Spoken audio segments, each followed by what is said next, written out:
He was a single dad barely making ends meet when a wrong call woke him at 2 a.m. Most people would have ignored it, but he didn't. He got in his truck and drove into the rain, never imagining who would be waiting and how that night would change 3 lives forever. If heartfelt, powerful stories about second chances and quiet courage move, you make sure to subscribe and join us. Now, let's begin. Single dad got a wrong call at 2 a.m. He showed up anyway, and the heiress asked him to stay forever. The rain didn't start with a whisper that night. It came like a warning. Heavy, relentless drumming on the tin roof of the modest one-story home in the outskirts of Trenton, New Jersey. Miles Cooper was just finishing the last of the dishes in the sink, hands raw from the warehouse shift and still faintly smelling of motor oil and old cardboard. He glanced at the clock. 1:57 a.m. He should have been asleep hours ago.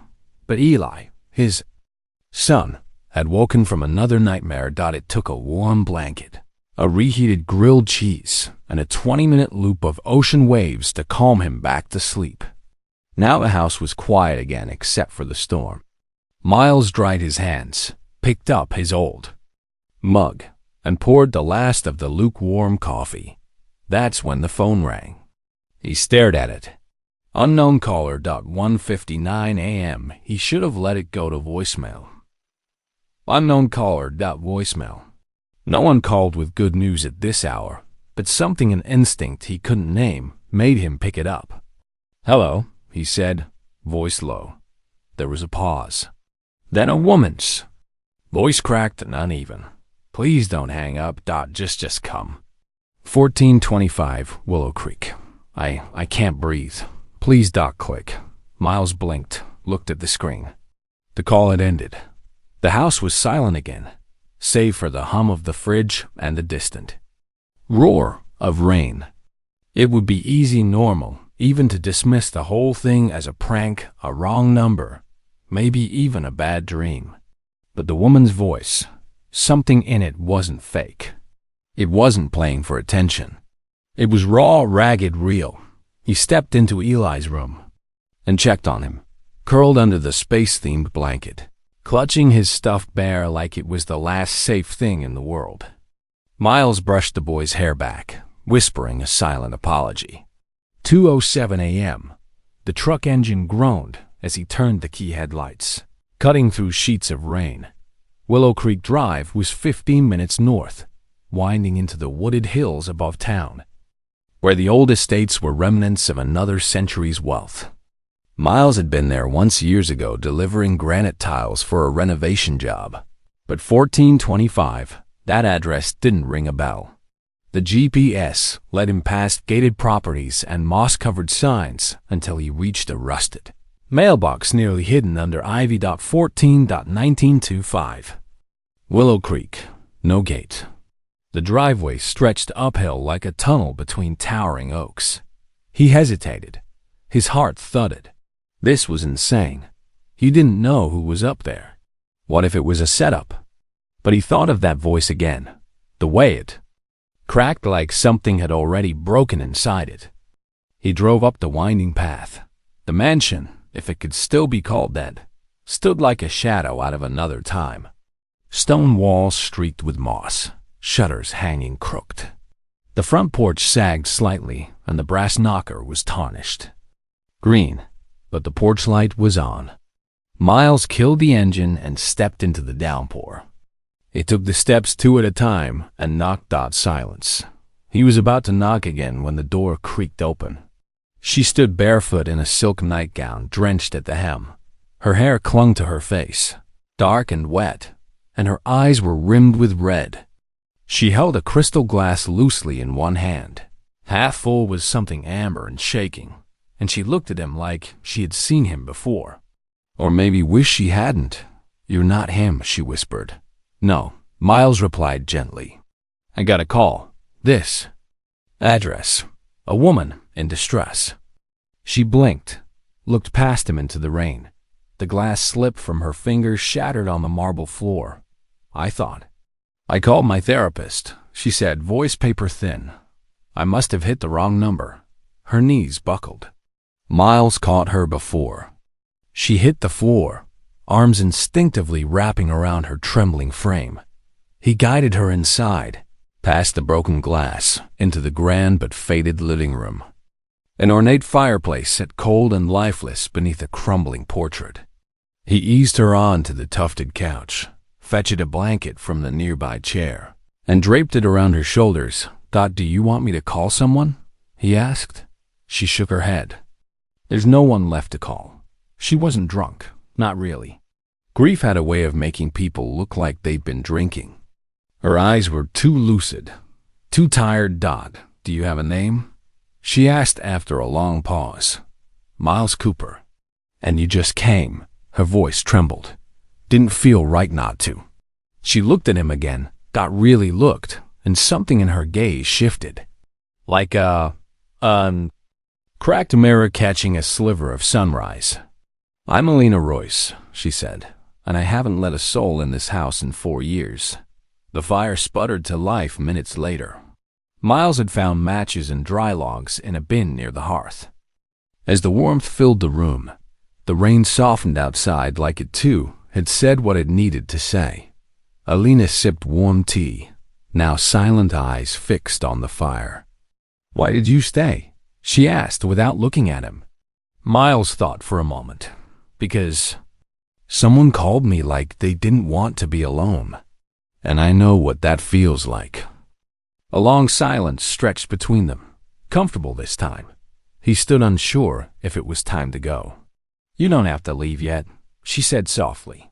He turned. "You can sit a while, if you'd like." Miles nodded and lowered himself back into the armchair. Outside, the rain had not stopped. But inside, something had begun. Something small. Something human. Something that stayed. Morning arrived hesitantly, pushing aside the last hush of the storm. The mansion at 1425 Willow Creek looked less haunted in daylight, but no less lonely. A pale sun filtered through sheer curtains, casting fragile light across worn wooden floors and chandeliers that hadn't sparkled in years. Miles woke slowly, unsure for a moment where he was. The armchair beneath him had molded to his shape, and the smell of ash and old tea clung to the room. Across from him, Alina Royce still sat on the velvet couch asleep, but upright, her blanket slipping from one shoulder like a forgotten promise. He checked his phone. 6:52 A few missed messages from his neighbor, Mrs. Henley, who watched Eli when emergencies arose. He texted her back quickly. "All okay. We'll be home soon." As he slipped his boots back on, Alina stirred. "You stayed," she murmured, blinking into the half-light. Miles nodded. Didn't seem right to leave. She looked down at her lap. "I should be embarrassed. I must have fallen asleep mid-sentence." "No need to apologize. You were tired." Alina pulled the blanket tighter around her and stared at the fire's dying embers. "I'm not used to people staying." Miles hesitated. "Do you want me to go?" She opened her mouth, then paused. "No," she said finally. "Not yet." They moved to the kitchen, once grand but now dusty with disuse. Miles found a French press in the back of a cabinet and some dark roast beans still sealed. The coffee was surprisingly good. Alina leaned against the marble island, cradling her cup with both hands as if to warm more than just her fingers. "You ever been here before?" she asked. Miles nodded. "Once, years ago. I delivered stone tiles for a sunroom. Didn't know it was this house." Alina smiled faintly. "It was my mother's obsession. The garden conservatory. She believed beauty could fix anything. Could it?" Alina was quiet for a long beat. Not the kind she meant. There was something delicate about her, like a snowflake caught between melting and freezing again. But beneath it was steel, Miles sensed. A woman who had known loss, not just sorrow. She didn't wear her grief like a wound. She wore it like armor. "Can I ask? What happened?" he said gently. Alina traced her finger along the rim of the mug. "It was a flight to Aspen. My parents, my younger brother, they'd gone ahead. I was supposed to follow the next day. She looked up, her voice thinning. The weather turned.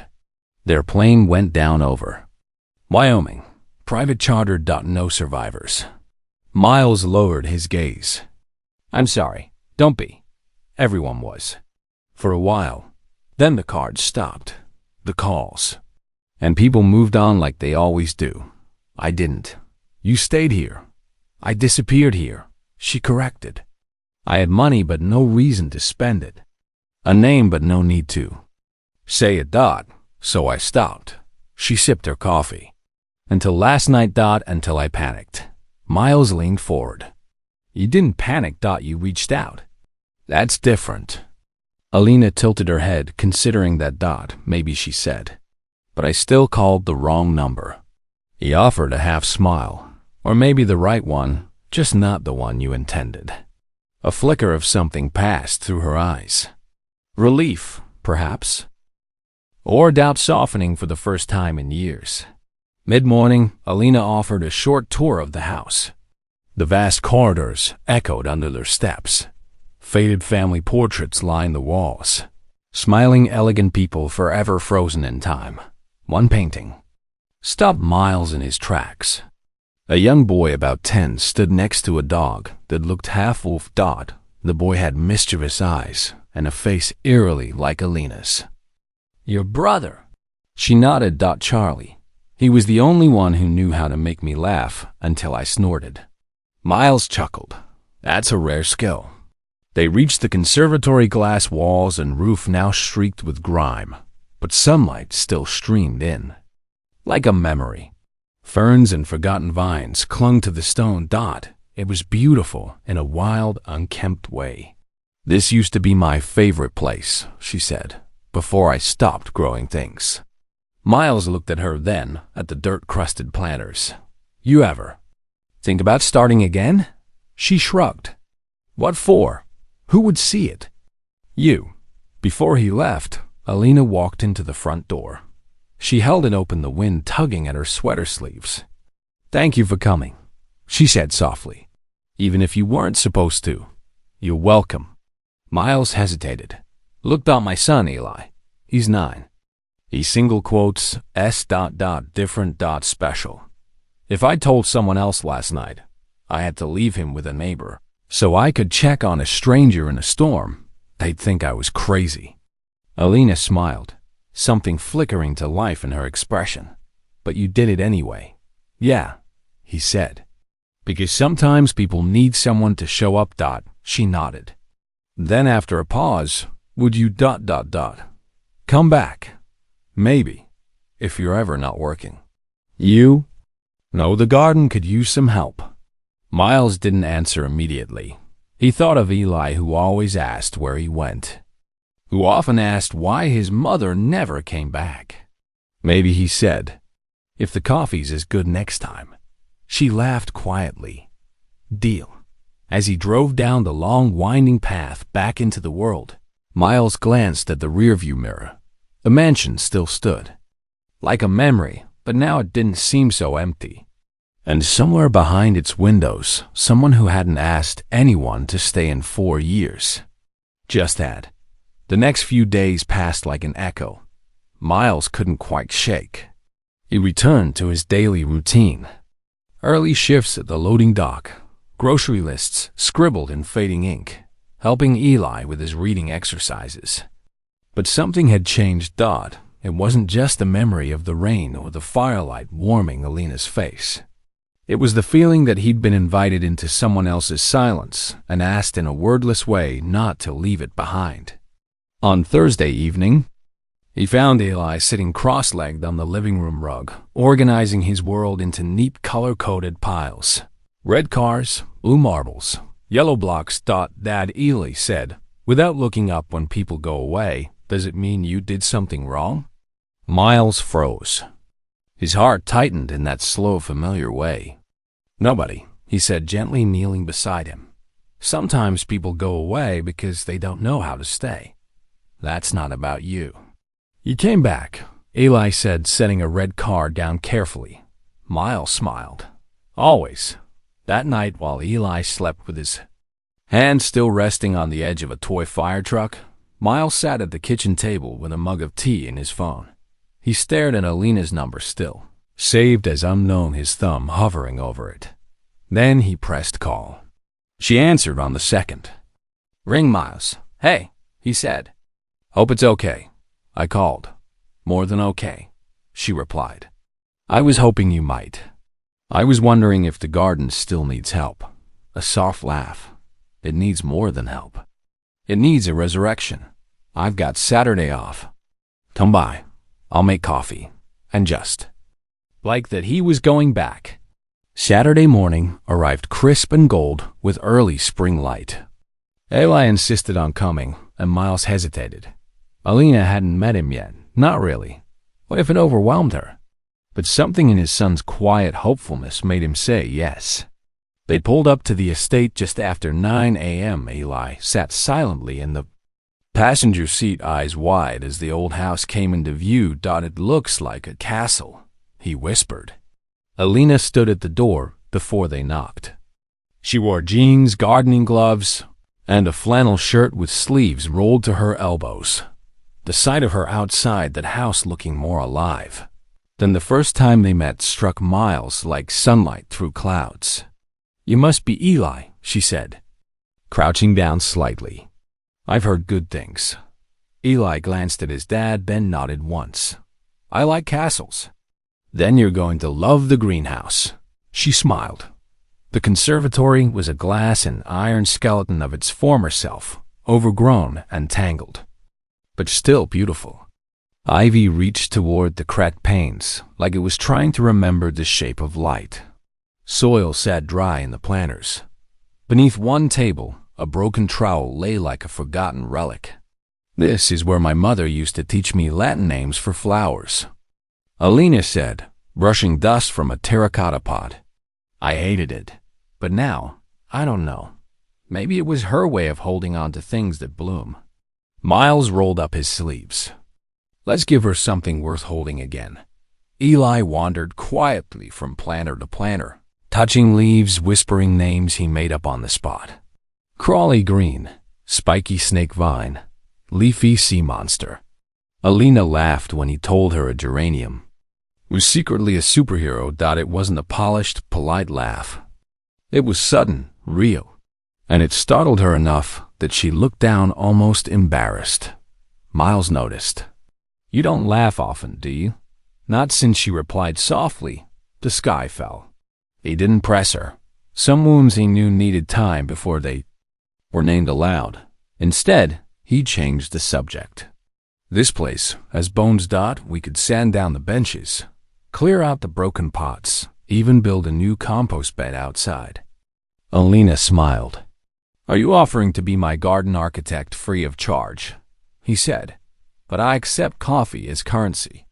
As the day wore on, the three of them fell into a quiet rhythm, digging, clearing, organizing. Alina moved with the cautious determination of someone learning how to live again. And Miles watched Eli do something rare: relax.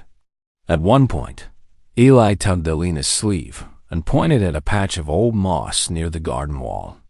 "It's soft," he said, "like the carpet in my favorite book." She knelt beside him, touching it. "It is," she said. "I used to sit here with my brother. He'd make up stories about the vines being dragons." "Did he go away?" "Too," Alina swallowed. "He did, but he still visits." "In here." She touched her heart gently. Eli mirrored her motion, then looked up at Miles. "Can I come again next time?" Miles met Alina's eyes. She gave a small nod. "Yeah, buddy," Miles said. "I think we'll be back." Later, while Eli played in the yard, Alina and Miles sat on the back steps, sipping coffee from mismatched mugs. "He's remarkable," she said, quiet but present. "He sees things I miss. He's always been like that," Miles said. Sensitive, aware. "The world's loud for him, but he listens anyway." She nodded. "I forgot what that feels like, being heard." Miles looked at her, not speaking. and in the space between them something began to root. Not romance, not yet, but something more essential. Recognition. A shared quiet. A steadying.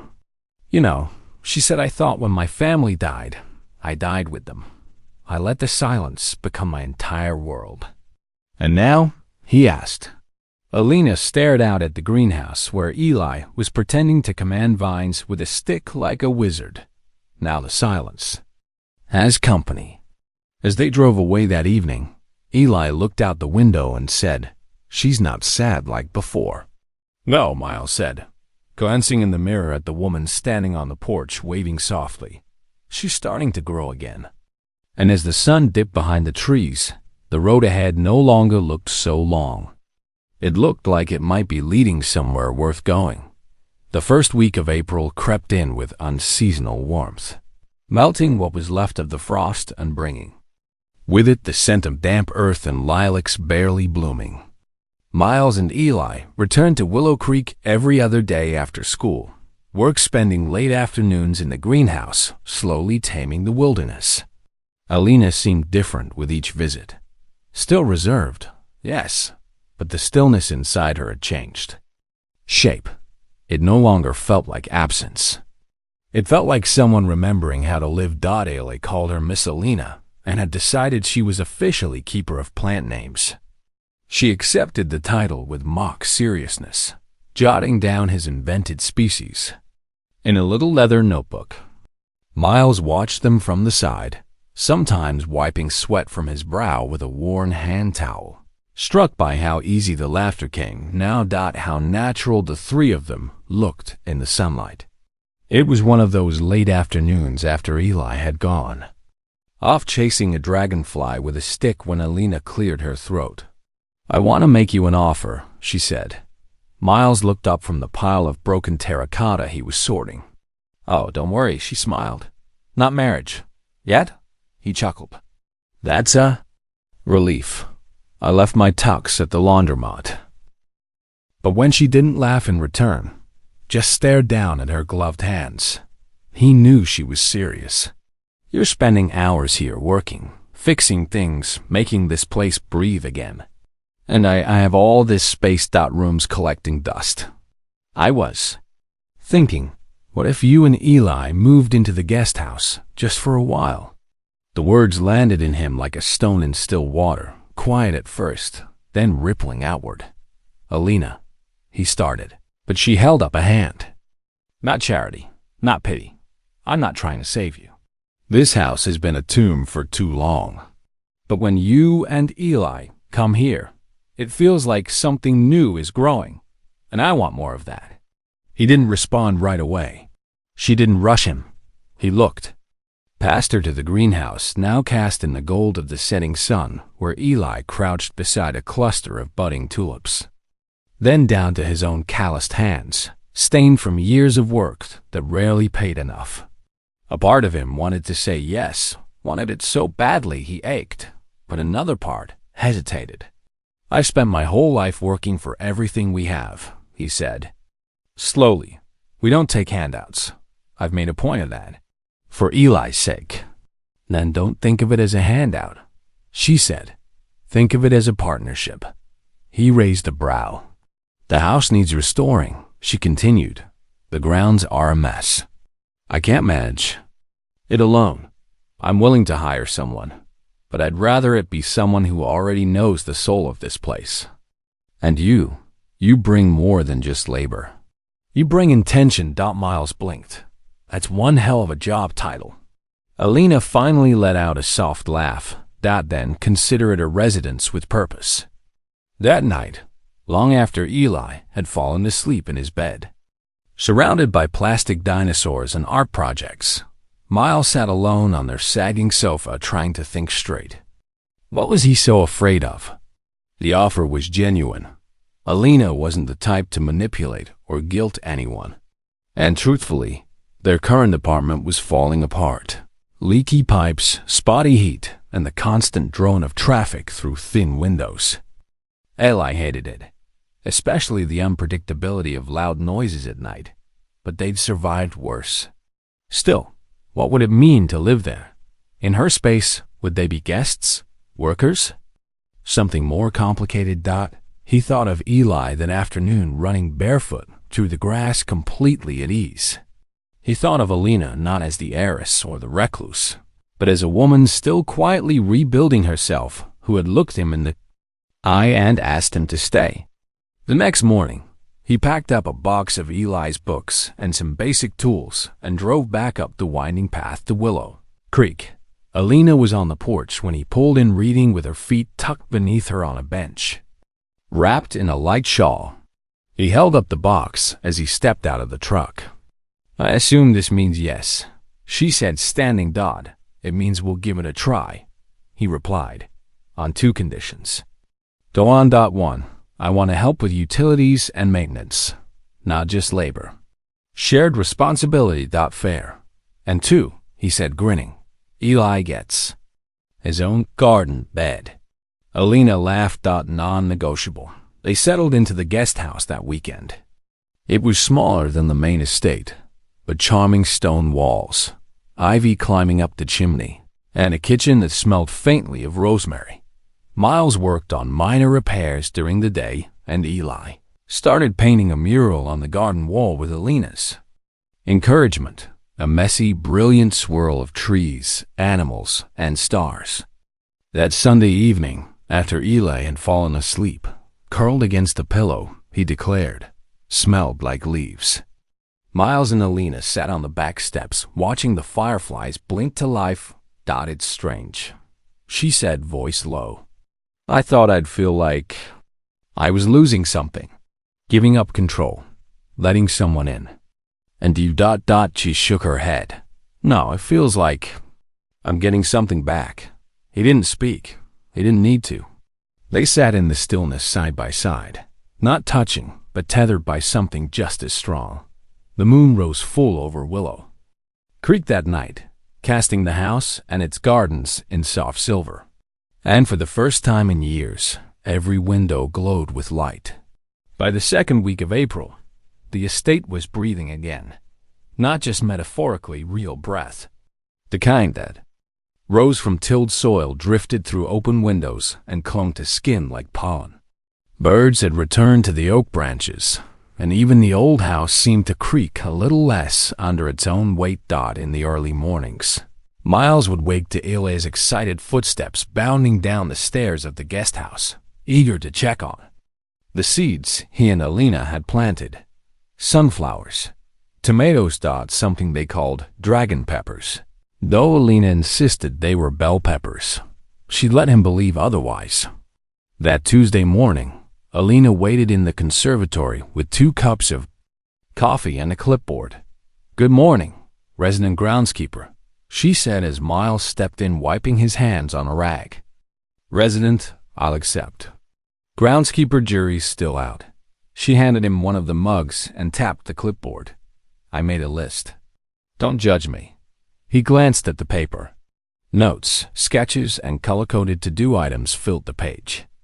It was obsessive, in the most endearing way. "Alina, this is either genius or mild madness." "Both," she replied cheerfully. "I used to do this kind of thing when I was still in corporate, except it was boardroom layouts and event charts. You worked in the family business." Her smile faltered slightly. "For a while, until everything ... ended." Miles sipped his coffee, giving her space. "I wasn't supposed to be the heiress, you know," she added quietly. "Charlie was the favorite, the golden one.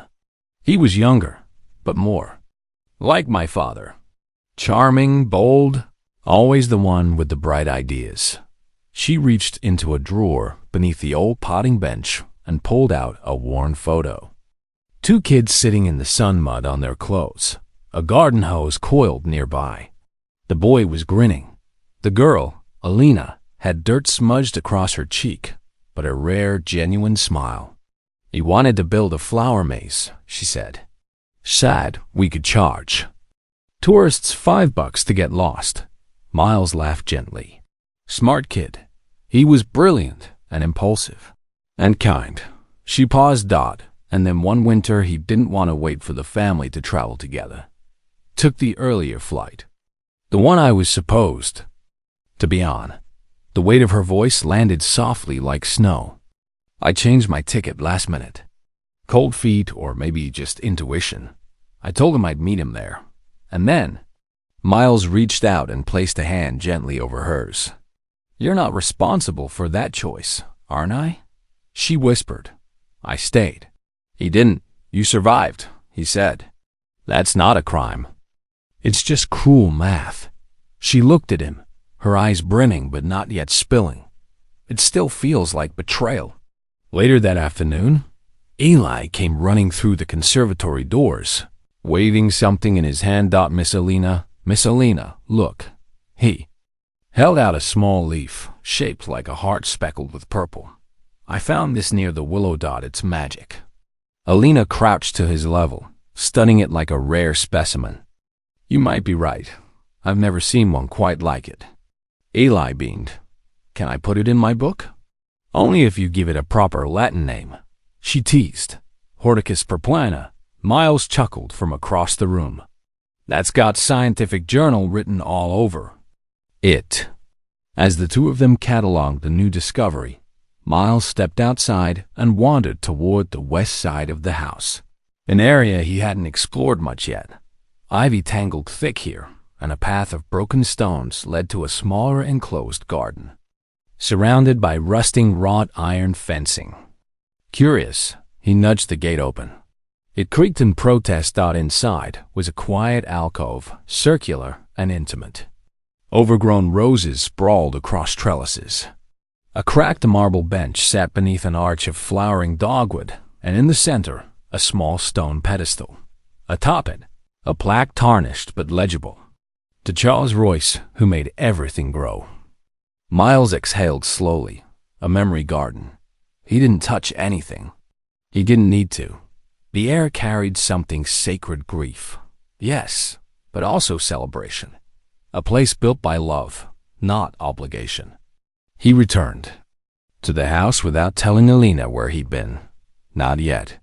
That evening, after dinner, they sat outside under strings of old fairy lights Alina had found in a drawer and insisted on reusing. The bulbs flickered gently, casting a soft glow over the deck. Eli had fallen asleep, curled in a hammock with a book half open across his chest. A drawing of Horticus perplana had fallen to the ground. "He's happy here," Alina said. "Yeah," Miles replied. "He hasn't clung to me at night since we moved in." She looked at him, then not just looked, but saw him. A man with lines at the corners of his eyes and sun on his neck. A man who'd carried his son through fire and kept walking. "You're a good father. Some days I feel like I'm barely holding it together." Maybe that's what being a good parent means. Holding it anyway. The silence that followed wasn't awkward. It was full. Alive. Like soil that's just been turned. "Thank you," she said softly. "For what?" "For not asking me to be someone else. For not fixing me." Miles smiled, quiet and warm. "You're not broken. Just growing back." They sat like that until the stars bled into the sky and the night folded over them like a gentle quilt. And from inside the house, unseen but steady light spilled onto the porch, the kind of light that could only come from people staying, from people belonging. The day the storm returned wasn't marked by thunder or flash. It arrived quietly, an unease in the air, the kind that makes animals restless. And people pause mid-sentence without knowing why. The morning had been soft and uneventful. Eli spent an hour in the conservatory with Alina painting ladybugs on rocks and lining them up along the windowsill. Miles had fixed the hinges on the back gate and started building a new trellis with reclaimed wood from the barn. But by late afternoon, the sky had dimmed. Not in a dramatic cinematic way, just a slow dimming of color, as if someone were turning the saturation down on the whole world.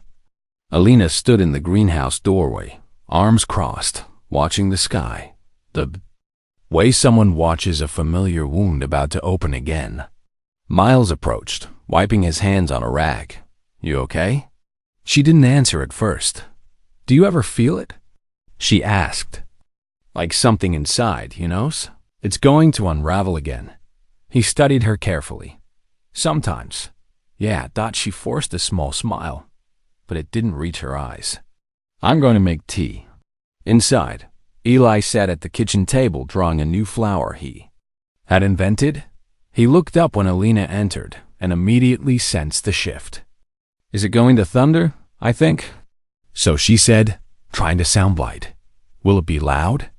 Alina hesitated, then crouched beside him. It might be, but we're safe here. He nodded slowly, tracing a line on his page, but not finishing it. From across the room, Miles watched. Something in Alina's posture had changed. Rigid, guarded, like someone preparing for impact.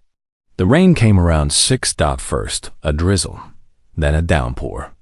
Eli tried to stay calm, but the sound of water pounding the roof, thick, relentless, unfamiliar, started to unnerve him.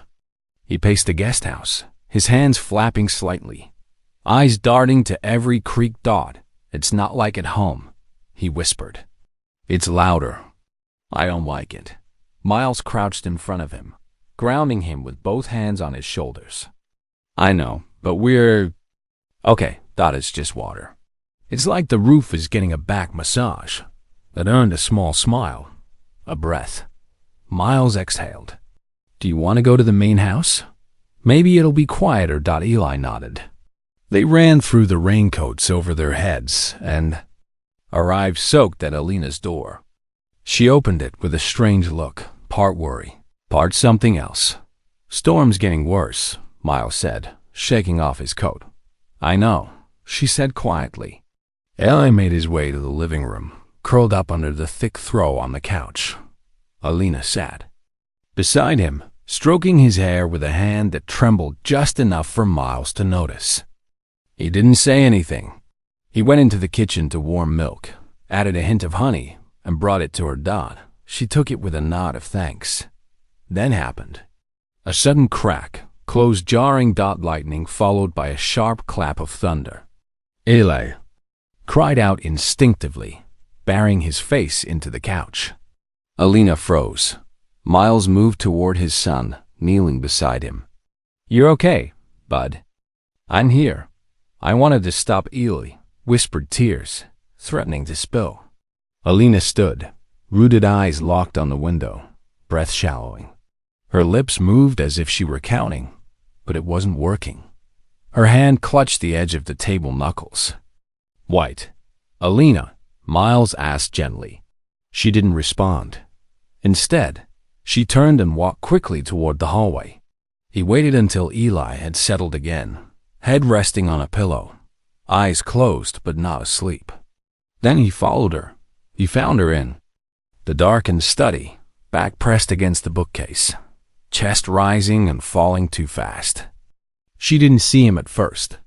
Breathe with me, he said softly, stepping in front of her. In and out. She shook her head, tears spilling down now. I thought I was okay. I really thought you were okay, he said firmly. But it's a storm, and storms wake up things we bury. She sank to the floor, shoulders trembling. I should have been on that plane. If I had, maybe they'd stop. His voice wasn't loud, but it was steady. Don't go back there. You didn't get on that plane. That was not your fault. Then why does it still feel like I broke everything by surviving? Miles knelt beside her, voice quiet but unwavering. Because grief lies. It tells you that your survival cost something. It didn't. You didn't take anything from anyone. You lost too. She wiped her face, shaking her head. I was supposed to take care of Charlie. I promised my mom. You were a sister, not a shield. Silence stretched between them, heavy but necessary. Then, after a moment, she whispered, I'm scared of being whole again, of forgetting. You're not forgetting, he said. You're making room. Later, when the storm had passed and the wind softened into rustling leaves, Miles returned to the living room. Eli was asleep, peaceful now, curled like a question, finally answered. Alina stood nearby, watching him. He trusted me, she said. Even when I froze, he didn't run. He knows you care. That's what he sees. She nodded. Then, without thinking, she reached out and touched Miles' arm lightly, like checking if he was really there. Thank you, she said. For what? Staying. The next morning, the air smelled clean reborn. The garden shimmered with dew dot in the silence that followed the storm. 3 people woke in a house that had finally let the past echo and then let it go. And somewhere quietly, something deeper than comfort had taken root. Not just healing, but trust.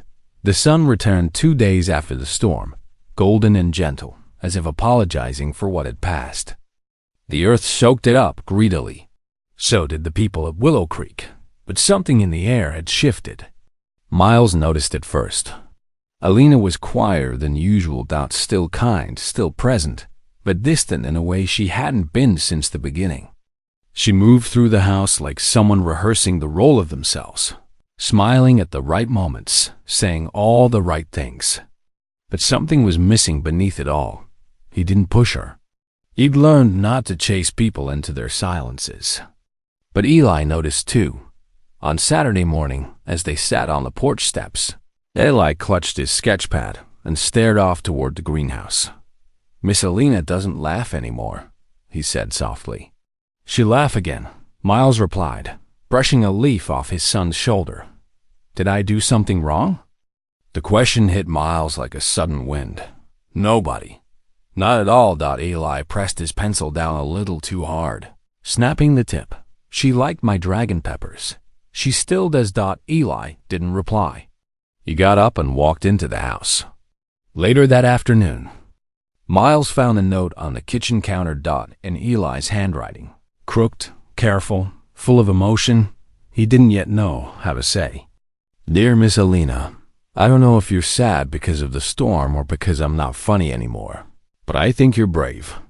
And I like your flowers. If you want, you can borrow my red crayon. It helps when I feel mad or gray. Love, Eli. He read it twice, heart tight in his chest. Then he folded it carefully and tucked it into a small brown envelope. That evening, when the estate was quiet and the sun had melted into orange, Miles made his way to the main house alone. He found Alina in the study, her back to him, flipping through a leather-bound photo album she'd left untouched for years. I wanted to give you this, he said, holding out the envelope. She took it with both hands, fingers trembling just slightly. Her eyes moved across the page. She didn't cry. She smiled, and something cracked, not broken, but softened. He's remarkable, she whispered. He sees people, even when they're trying not to be seen. Alina held the letter to her chest, then looked up at Miles. I thought I was ready, she said. After the storm, I thought something inside had shifted for good. But it's harder than I expected to stay open when you've lived closed for so long. You don't owe anyone a perfect version of yourself, Miles said. But I want to be better. For Eli. For you. He stepped closer. You're better. You're just not finished yet. She looked down at the envelope again. He offered me his red crayon. She murmured, laughing softly. That's love, isn't it? That's Eli, Miles said. And yeah, that's love. The next day, Alina returned the crayon in person. She walked down to the garden where Eli sat on his small wooden stool, sketching what appeared to be a cross between a tomato plant and a rocket ship. Hi, she said. Eli looked up surprised, but not afraid. I got your letter, she said, kneeling beside him. Are you still sad? Sometimes, she admitted, but I'm trying to be brave like you. He studied her for a moment, then offered the crayon again. Keep it longer this time, he said. Red is strong. Alina smiled. Thank you. I made you something too, Eli said, rummaging in his bag. He pulled out a small laminated card drawn in marker. Official Garden Club membership. Miss Alina. Level Brave Flower. She took it like it was a medal. Later, Alina found Miles in the workshop sanding down an old bench. I want to reopen the greenhouse, she said, eyes glowing. Not just for us, for other kids, other families. Miles paused mid-sanding. You mean like a program? Yes, art, gardening, sensory spaces. A place where kids like Eli and parents like you can feel safe. He turned to her, eyes full. That's a big step. It's not just about healing anymore. She said, it's about giving something back. Charlie would have wanted that. Miles nodded slowly. Then let's build it right. In the following days, Alina and Miles began drawing up plans. She reached out to contacts in her old network. Therapists, educators, designers. For the first time in years, she returned to her name.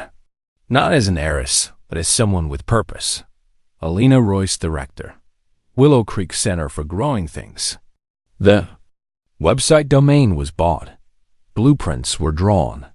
Meetings were scheduled. And still every morning, she returned to the garden first. To the boy who offered crayons instead of answers. To the man who showed up when no one else did. To the life she hadn't known she was still allowed to choose. One evening, after a long day of cleaning out an old wing of the estate, Miles walked into the conservatory and found something waiting on the potting bench. A small red-painted flower pot. Inside it, a folded card. Miles, for showing up, for staying, for making space for us to grow. You are now officially master of quiet courage. The garden club. Underneath it, drawn in bold strokes by Eli's hand, was a badge with stars and a wrench crossed with a flower. Miles laughed, then blinked hard, then placed the badge in his wallet like it was made of gold. That night, under a full moon, Willow Creek shimmered with more than dew. It shimmered with belonging, with hope. And with the unmistakable joy of someone who had returned not just to a house or a garden, but to herself. The reopening of Willow Creek had begun as a whisper, but quickly grew into a chorus. What had once been a quiet refuge was now humming with the sounds of revival tools clinking, plans unfolding, and laughter echoing through the once abandoned hallways. Local therapists had toured the space. Teachers had expressed interest. Donations started trickling in after Alina quietly shared the vision online. For the first time in a long time, she wasn't hiding. But not all ghosts stay buried. It was a Wednesday morning when he showed up. Miles was loading soil into the new sensory garden bed out back, and Alina was inside preparing for a Zoom call with a children's wellness nonprofit. A sleek black BMW pulled up the gravel drive like it didn't belong and knew it. The driver's door opened and Lucas Harrow stepped out. Tailored jacket, designer shoes, and that unmistakable air of someone who never questioned whether he belonged somewhere. Miles wiped his hands on a towel, standing slowly. He didn't know who the man was yet, but everything about him triggered a quiet alert in his bones. "Can I help you?" Miles asked evenly. Lucas barely glanced at him. "You're the one who moved in. Gardener, something like that." Lucas turned toward the main house, already climbing the stairs. "I'm here for Alina." Miles didn't stop him, but he followed. Alina was just stepping out of the study when she saw him. She froze. "Lucas," she said, voice quiet, unreadable. He opened his arms like no time had passed. "Alina, God, you look." He stopped, studied her. "Different. What are you doing here?" "I heard you were building a charity project in your backyard," he said with a smile too white, too polished. "I had to see it for myself." Miles stayed behind near the hallway. Alina glanced at him briefly, her shoulders squared. "It's not a charity. It's a center for families, for kids who need a place to feel safe." Lucas shrugged. "It's just surprising. The Alina I knew didn't do dirt." Alina didn't flinch. "Maybe you didn't know me as well as you thought." Lucas stepped closer, voice dipping, just enough to sound intimate. "You know, your name still means something, right? You could be anywhere. New York, Paris. Why bury yourself in this old mausoleum? Because this mausoleum saved me, she replied. And it's going to save others. Miles didn't realize he'd moved closer until Alina's fingers brushed his. Lucas's eyes narrowed. So this is your new project? He asked, voice cold now. Handyman turned. Life partner. Don't, Alina said, calm but firm. Don't diminish people because they live differently than you. Lucas scoffed. I'm just saying be careful. This place is your last name. You start inviting people in, especially ones with stories. It doesn't take much to ruin what's left of your reputation. Miles stepped forward then, quiet but steady. You should go. Lucas laughed bitterly. Of course, the muscle speaks. But Alina stood straighter. Lucas, she said, her voice now sharp with grace. I built a life with marble walls and quiet dinners and the right names on my arm. And I was miserable. So no, I don't need protecting. I don't need you. A pause. But I do need people who stay when it storms. Lucas opened his mouth, then closed it again. For once, words failed him. After he left, Alina stood on the porch in silence. Miles joined her, not speaking. She exhaled slowly. That man once asked me to marry him on the balcony of a yacht off Santorini. I'm guessing you said no. I said yes. Miles turned. Really? It lasted 6 weeks. My grief didn't match his image of me. I can't picture you on a yacht. Alina smiled faintly. Neither can I anymore. They stood in the quiet, the wind rustling through budding vines. Then she looked at him. Do you ever worry the past is going to knock everything down again? Every day, Miles said, but I build anyway. That evening, Eli returned from school to find Alina sitting in the garden with an old box beside her. Inside were photographs, letters, and mementos, pieces of her past she hadn't touched in years. I'm going to tell you a story, she said as Eli sat cross-legged beside her, about someone I used to be, and why I'm not her anymore. She spoke carefully, choosing words Eli would understand, but not watering down the truth. About love that looked perfect but felt cold.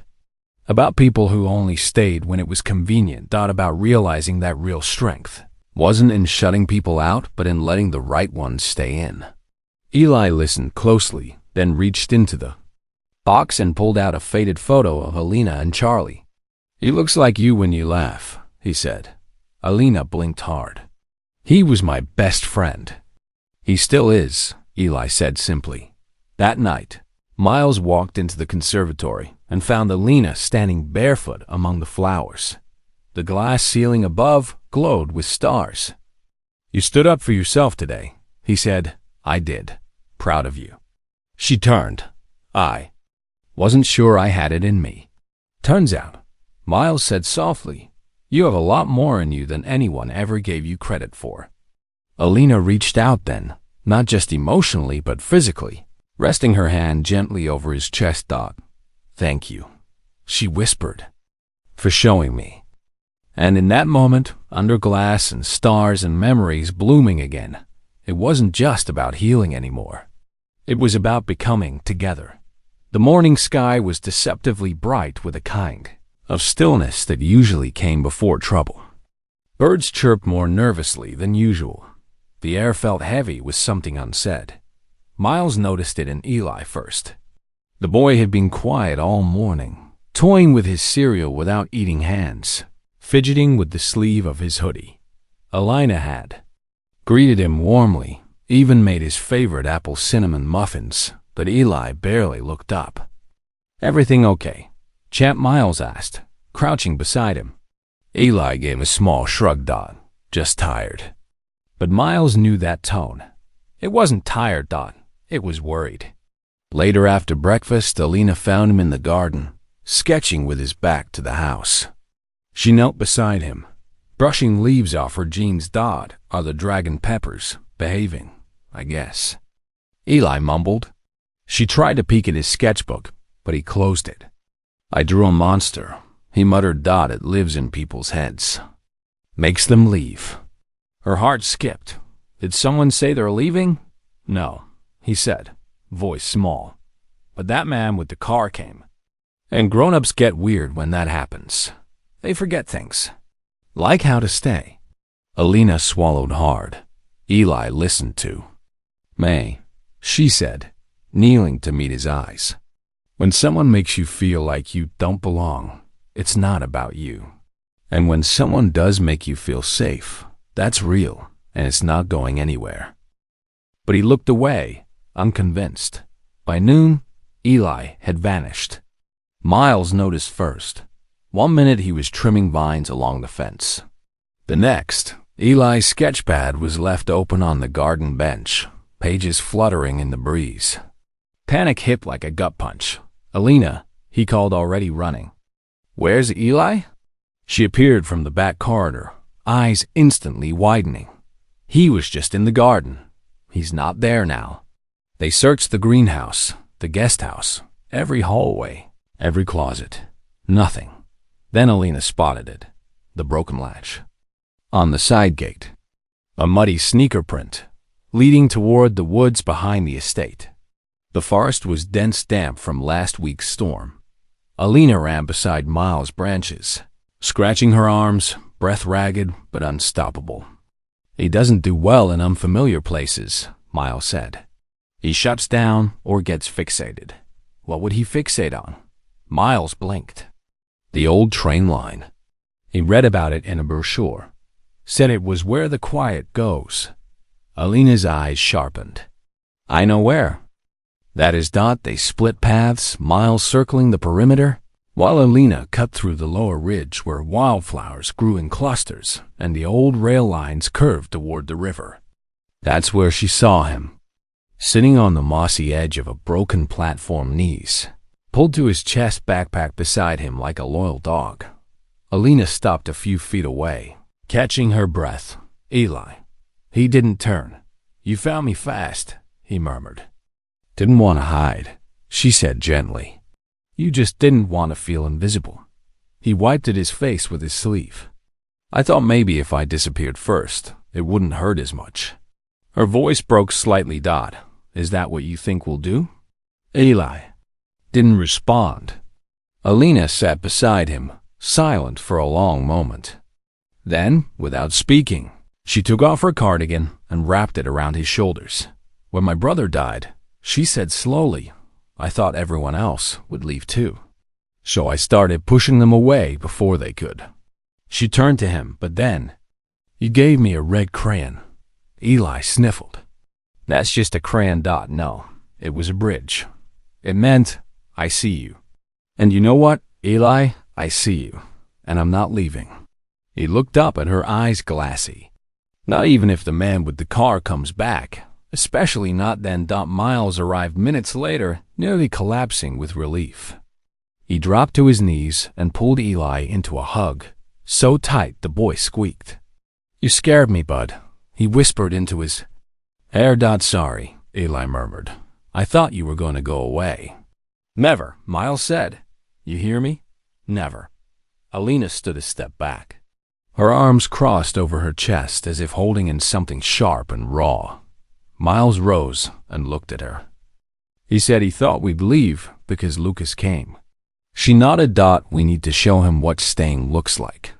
That evening, back at the estate, Eli sat between them on the porch, swing a blanket over his lap and hot cocoa in hand. The stars peeked. Through clouds above, crickets hummed.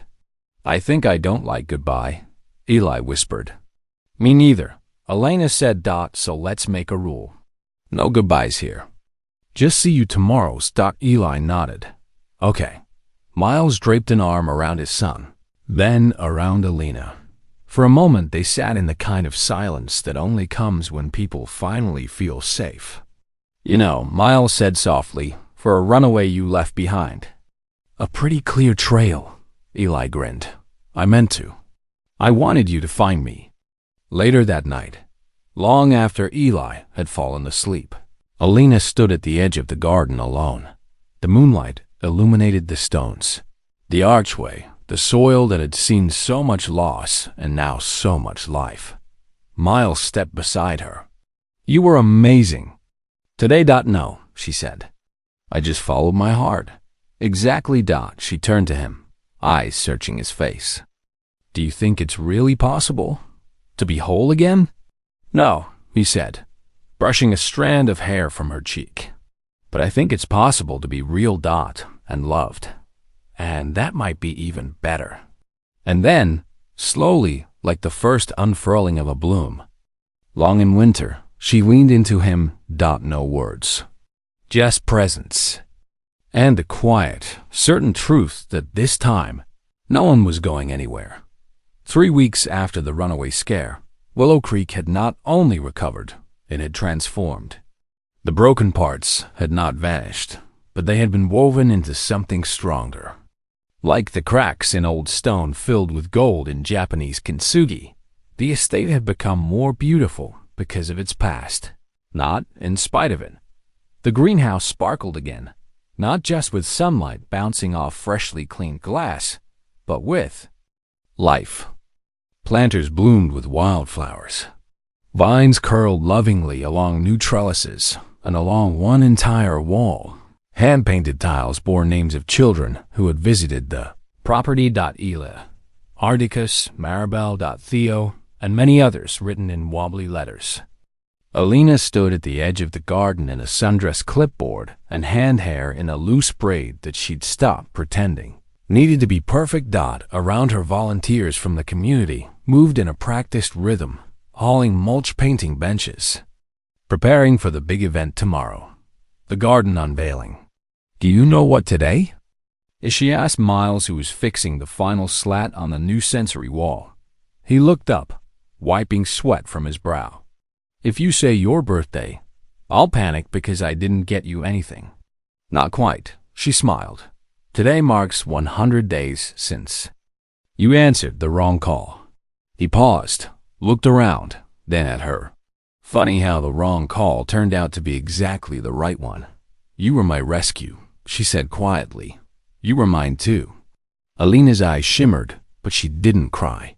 She didn't need to anymore. She had learned how to feel without unraveling. Inside the main house, Eli sat at the kitchen table with his newest friend Maya, a girl his age with selective mutism. She'd been brought by her aunt a week earlier, and to everyone's amazement, Eli had been the first person she'd willingly communicated with using drawings hands and the language of shared space. Today they were building wind chimes from old spoons and ribbon. Quiet music for quiet minds. Alina watched them for a moment from the doorway and felt her throat tighten. This was what healing looked like, not a grand epiphany, but a child humming. While they create, a room that once echoed with emptiness, now echoing with possibility. That afternoon, Alina held the first staff meeting in the sunroom.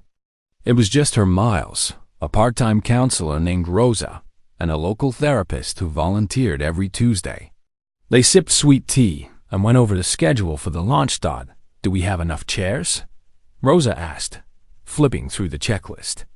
"Enough to seat a small village," Miles replied. "Press?" Alina asked. "Local paper confirmed." Rosa nodded. "They want to feature your story." Alina stiffened slightly. "Don't worry," Miles said, touching her hand. "You control what's shared." She nodded.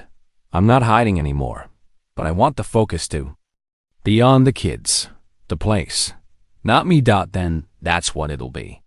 That evening, Alina and Miles walked the perimeter of the estate together, checking last-minute details. Solar lanterns lit the pathways. The repaired fountain burbled at the center of the courtyard. There was music in the air, soft wind leaves in motion, the murmur of new life settling into old bones. They paused at the memorial garden, now surrounded by benches and flowers in full bloom. A new plaque had been installed beside the one for Charlie. "This garden is for the ones who stayed, and the ones who found their way back." Alina ran her fingers across the words. "Charlie would have loved this." "I think he does," Miles said. She turned to him, emotion in her eyes. "You think we can really do this? Build something that lasts? You already are." "I never planned any of this," she whispered. "I was just trying to survive.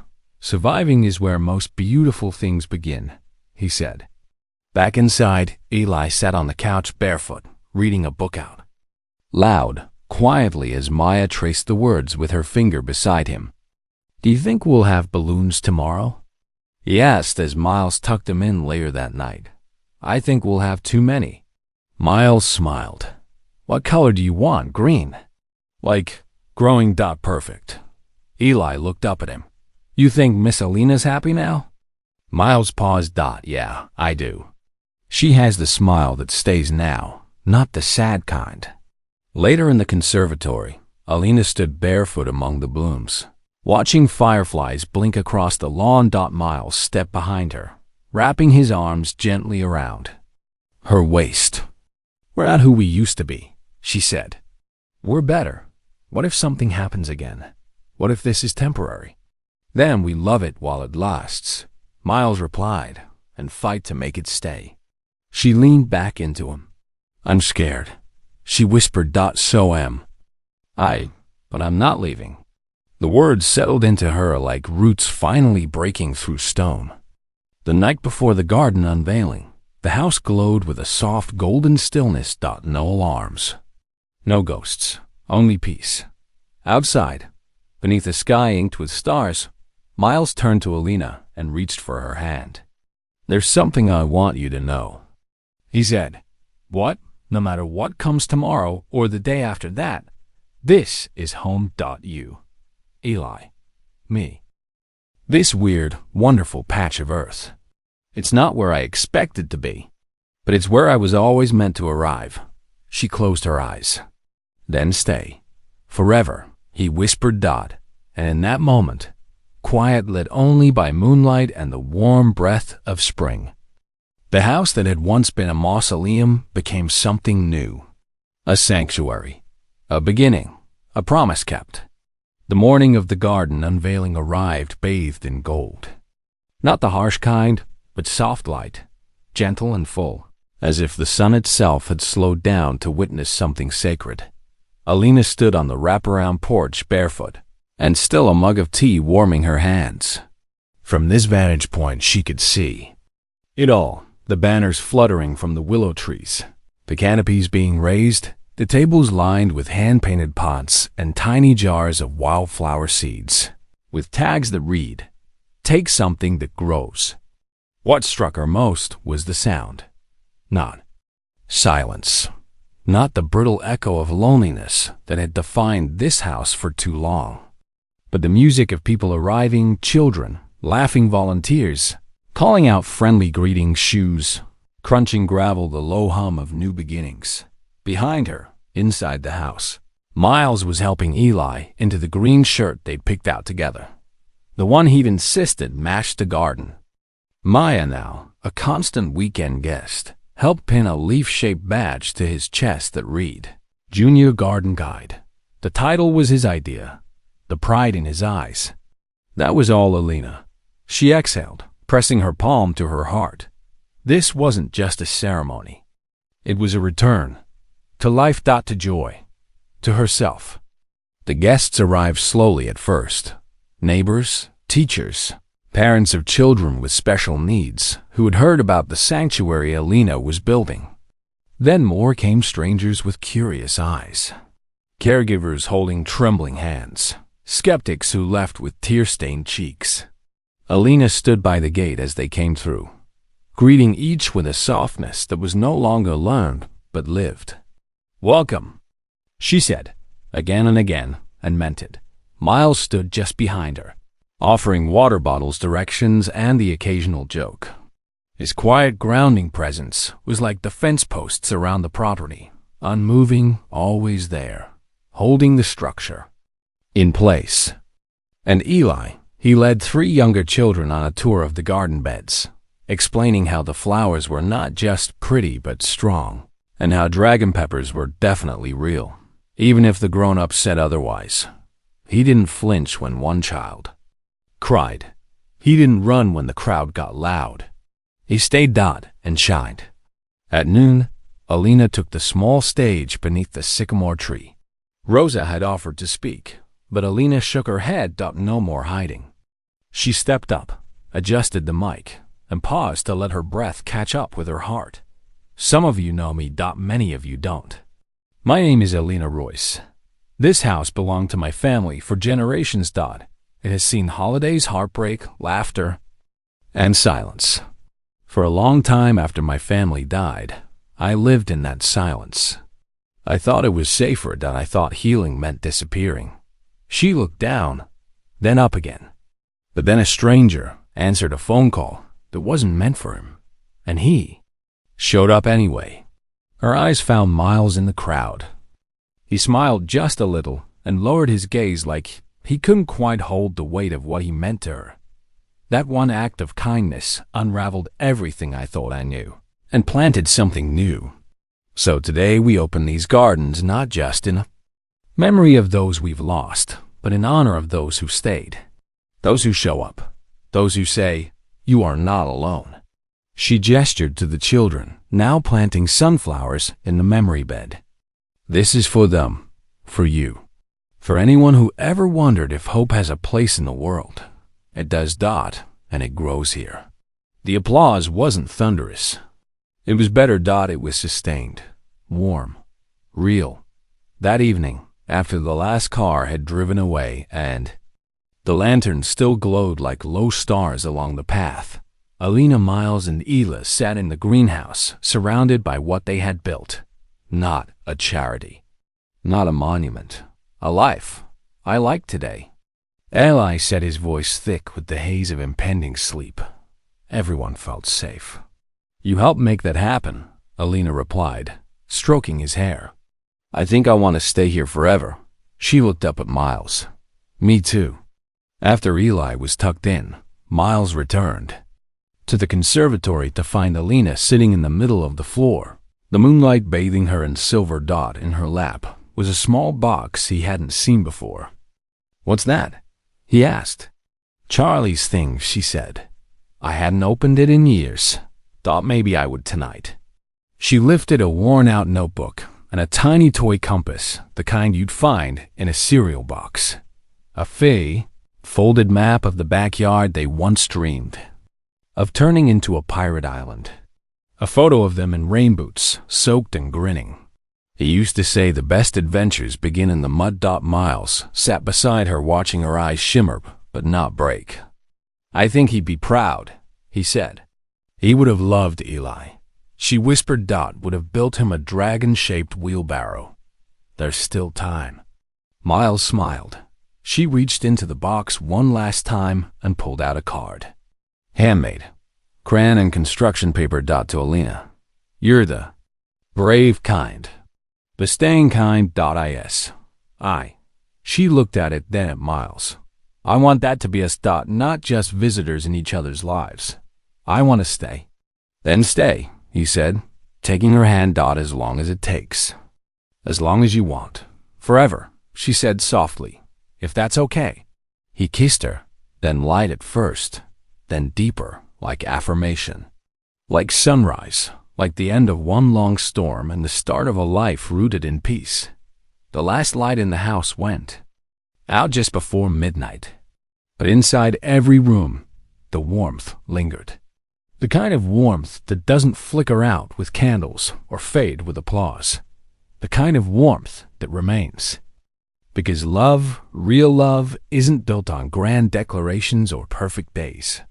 It's built on presence, on quiet choices. On staying even when no one asks you to. And that's what they became. The staying kind. The growing kind. The kind of love you believe in again. Because it came in the rain and never left. We'd love to know. Where are you watching from? Share your city or country in the comments below. It always amazes us how stories like this can reach hearts all over the world. And if this story touched you, don't forget to subscribe for more heartfelt tales of kindness, hope, and the power of second chances. Thank you so much for watching. Your time, your presence, and your heart mean more than you know. See you in the next story.